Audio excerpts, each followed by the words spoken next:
Hi friends, good morning. How are you all? In the previous videos, we have discussed some of the main topics related to the integumentary system, anatomy, physiology, then what are the phases of wound healing, everything. So we also discussed some of the practice questions in application level practice questions. So now we will discuss in this video some of the main diagnostic evaluations that we will use in integumentary system for a definitive diagnosis.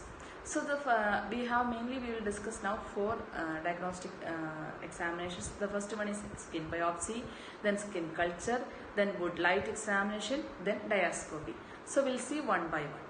So here the first one is skin biopsy. Skin biopsy means we are taking this tissue for cytological examination, or we are sending the tissue by shaving or scraping, and we are sending to the histopathology for the analysis.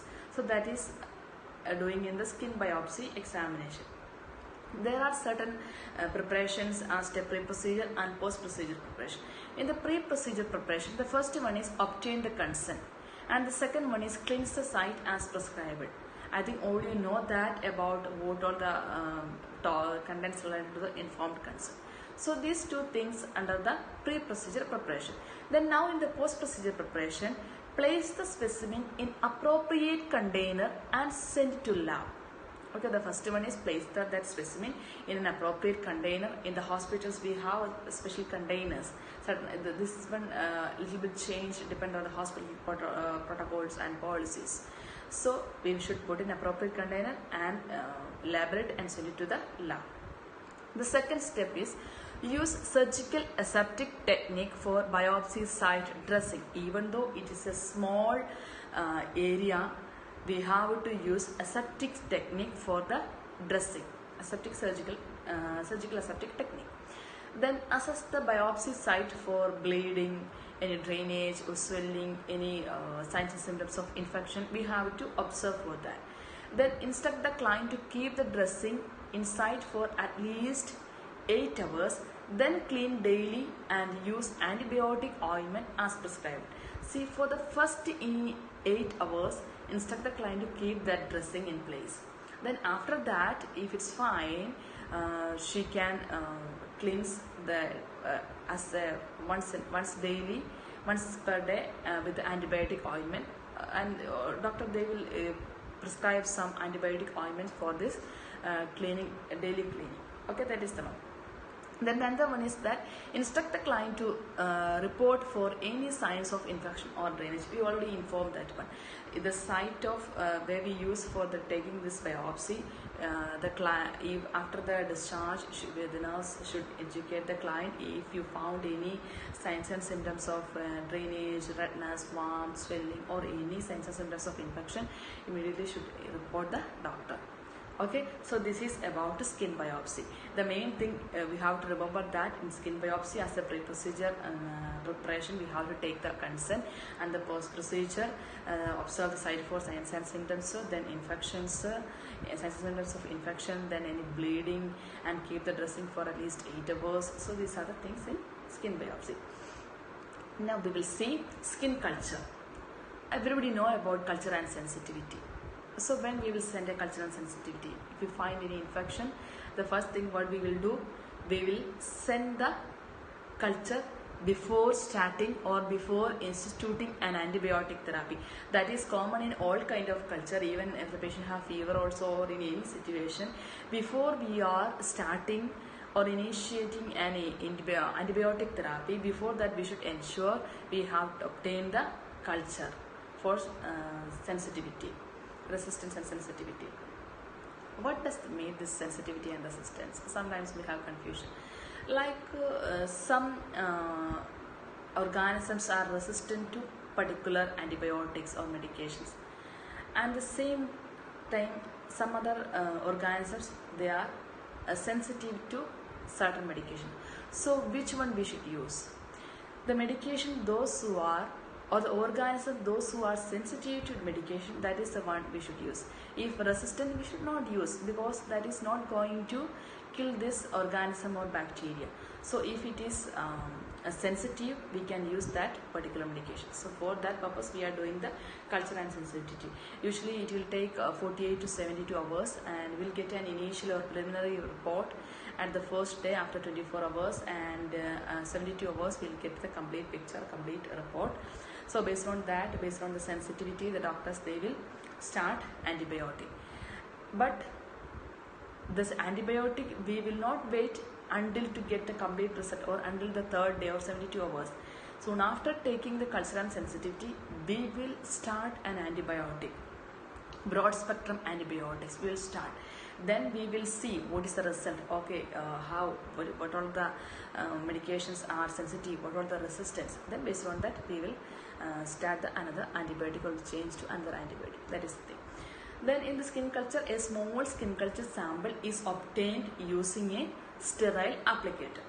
Then if it is for viral culture, should be immediately placed on ice. That is one question aspect. I have seen in many questions they will give this one answer option, and we might get confused. We will not select this option. This is a right option. If you will see the such kind of question scenario, we should keep in our mind that if we are taking the culture for viral culture, we should immediately place a sample on ice. So next we will see Woodlight examination. This is one important diagnostic evaluation in integumentary system. What do you mean by Woodlight examination? This is a technique in which the superficial infections we can identify, or we'll get a clear picture of the superficial infection. How does it? We will view under an ultraviolet light through a special glass. See, I will show you here the picture of that Woodlight examination, the machine what we are using. And in the next picture you can see what is the difference when we will see by our normal eye how it is, and when we will see with this Woodlight how it is clear, how it is evident. So that's why for finding the superficial infections of the skin we are using this Woodlight. Then next one is what is the measure we have to do as a pre-procedure. If we are going to perform a Woodlight examination for a client, we should ensure that the room is darkened. Prior to the examination, we have to darken the room. Then after the examination, we should ensure that the patient is adjusted with that darkened room, and assist the client during the adjustment from darkened room, because the client is in that darkened area for a while for doing this examination and suddenly is moving to the light area. So if it's a geriatric client or the client is not okay, we have to assess the client. So that is the main two things we will keep in our mind. Many questions are related to the darken the room before examination. They will give an option. Okay, the patient, we should take the consent, we should take the vital signs, and one main or the priority factor for doing this examination as a pre-procedure measurement or preparation, that is darken the room, because we want to get that clear picture. That is the one. Okay, that is called Woodlight examination. Just keep this picture in your mind so you will not forget. Then another diagnostic evaluation is called diascopy. I haven't seen any question related to this one, but just we'll know what it is. This is a technique allows clearer inspection of lesion by eliminating the erythema caused by increased blood flow to the area. Okay, this will give a clearer inspection of the lesion. Then a glass slide is pressed over that particular lesion, causing blanching and revealing the lesion more clearly. How they are doing? They will put a glass slide just over that lesion and press it, so that because of that blanching, the lesion will reveal, or it will give a clear picture. That is diascopy. Just keep it in our mind. That's it. Then we'll see one question. So the clinic nurse notes that the physician has documented a diagnosis of herpes zoster or shingles in the client's chart. Based on the understanding of the cause of this disorder, the nurse determines that this definitive diagnosis was made following which diagnostic test. Now we have studied some of the diagnostic tests that we usually use in integumentary system. So we will see which diagnostic test is good or the appropriate test to make a definitive diagnosis for herpes zoster or shingles. I think all of you know that what is shingles. Like if we had chicken pox when we are a child, or previously we had a chicken pox, and the chicken pox is caused by varicella zoster. So this virus will stay or left in our body, especially in the end of the nerve roots, in a dormant state. So this one will be in our body. Dormant state means like it is not active. It's a dormant state that one will be in our body, and when we get old, or when our immune system get worse, or when we are immunocompromised, this will start to activate. This will show some signs and symptoms, and finally the patient will develop shingles. That is called shingles, or that is caused by herpes zoster. So in this scenario, this the classification, because of the classic symptoms of herpes zoster, we should need a proper definitive diagnostic test for making a confirmation of diagnosis. So we'll see which is the best one. Patch test is the first option. Then second one, skin biopsy. Third one, culture of the lesion.